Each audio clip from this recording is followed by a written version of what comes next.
Good day, guys. My name is Charles Mendoza from BS81B, and today we're going to tackle our rectangular calculator. And yun yung napili kong uh, gawing program in this video, guys. And yes, bali, first, bago tayo mag-start dito sa ating program, pag nandito na kayo sa devc natin or devc++, kailangan nyo punta sa file and click nyo yung new and source file to para makapag-create tayo ng ating program. Okay? Or para makapag-sulat-sulat na tayo dito. Okay? So guys, dito sa presentation natin is gagawin ko muna yung code o yung ating program and then i-explain ko siya after ko matapos yung program. Okay? Okay, gawin ko lang siya guys.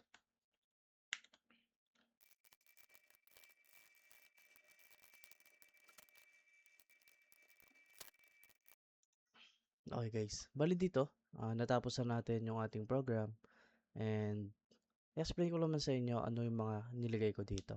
Bali dito guys, nilagyan ko siya ng IOStream. Ng include IOStream para mag-work itong ating mga cin and cout. And dito naman sa ating next line is naglagay naman ako ng using std, namespace std para at least itong mga stds hindi na natin ilagay dito sa dulo ng ating mga nilagay dito sa ating program.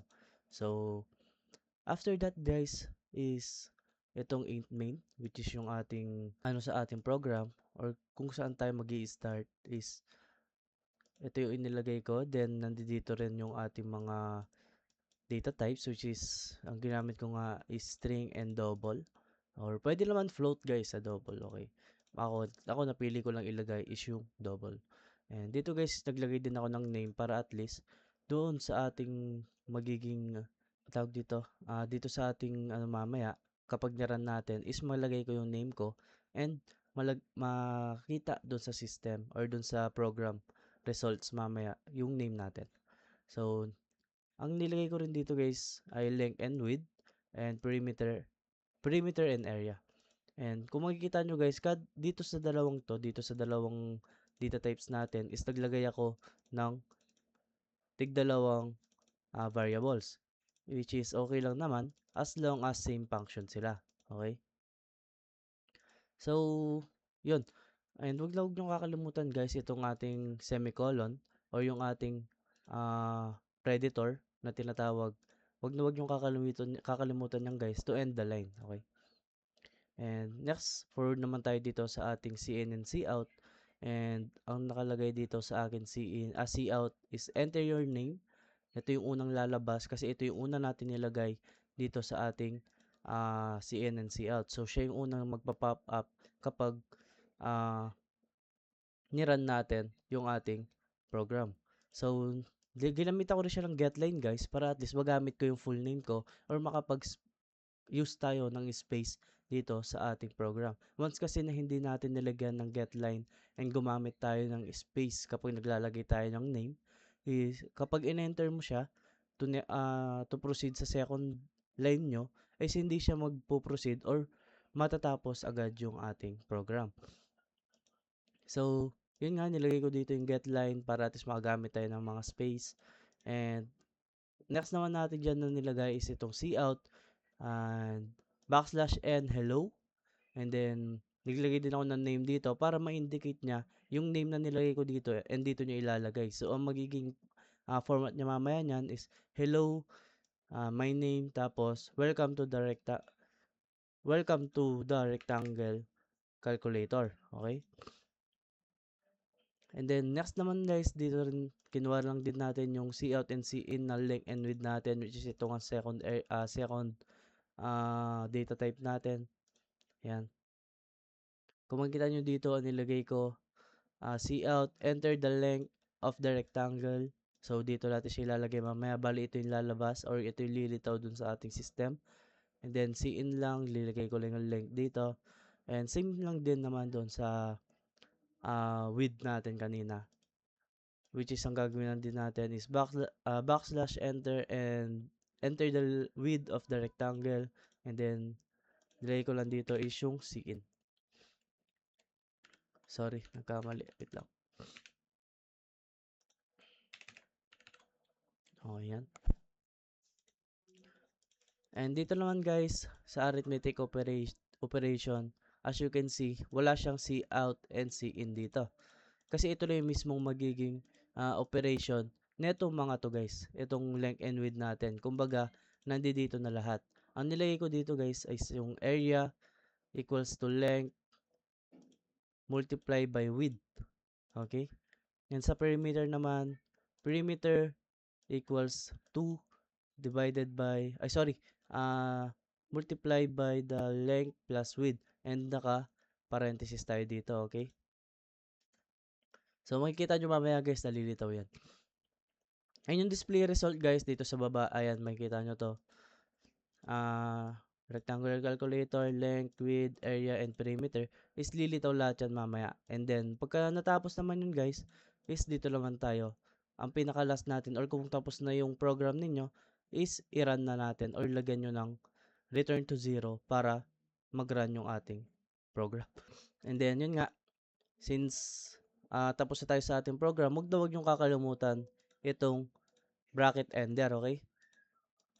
Kasi kapag wala yan, hindi mag-run yung ating program. And kailangan talaga yan na meron tayong bracket ender para yan yung ma-read ng ating program. So, ngayon, try natin siya i-run kung mag-run siya.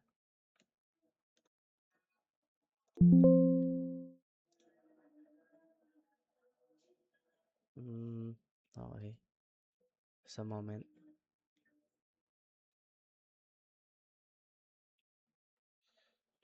Mali.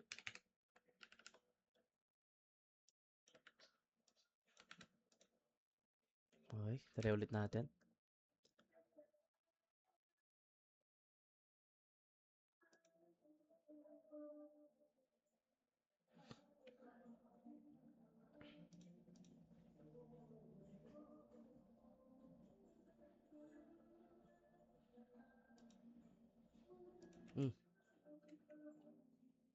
Sorry, mali yung ano natin. Input natin dito. Yan. Try ulit. Wrong spelling tayo guys. My bad.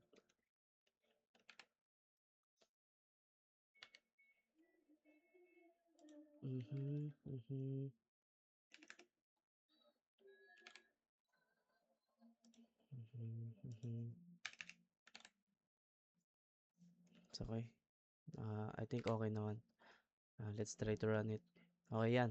Kung nakikita nyo naman guys, nag-run na yung ating system. So, lagyan natin yung name natin. As nung sinabi ko kanina guys, is gagamit ako ng space dito sa aking name para at least makita natin siya pag in-enter natin. As you can see, kasi yun yung pinaka-use ng getLine, to use space dito sa ating string, okay? Pag in-enter ko siya, ayan, nakita nyo, hello, Charles Mendoza. Sorry, Mendoza Charles. Welcome to the rectangular calculator. As you can see dito yan. Itong part na to.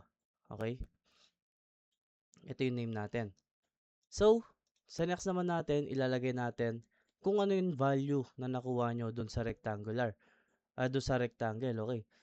Let's say na lang nakuha nyo is 50. Sorry, 75 yan. Nalakuha nyo na 75. And then, sa width naman, nakuha nyo naman is 55. Let's say 55. And then, pag in-enter nyo siya, automatic na siya guys na makukuha yung area and perimeter. Since meron na rin naman kayo nilagay na width and length. Okay? So, makikita nyo dito, ayan, ito siya. Yung pinakahuli natin, which is yung mga result niya. Ito lumabas na dito. So, yun. And, kung makita nyo rin, nandito din yung nilagay natin na length and width, which is dito nga nilagay natin sa taas, nag-reflect siya lahat dito. And it means, gumagana yung ating program. Okay? So, I'll give some example lang guys regarding dito para at least magets nyo lang. Pwede naman to yan, kunwari ganito lang. Alisin natin get line. I-run natin siya, okay? Okay, nag-run siya. Nakita nyo nag-run siya, pero tigan nyo. Hindi na tayo makapagkabit dito kasi dapat may get line siya. Kumbaga nagtuloy-tuloy siya. Nakita nyo naman. Bigla na lang tayo nandito sa may part na makakapagkabit na tayo ng ng mga length and width natin.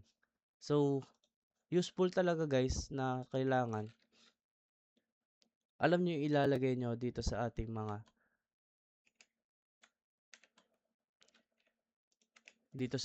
C out or and C in.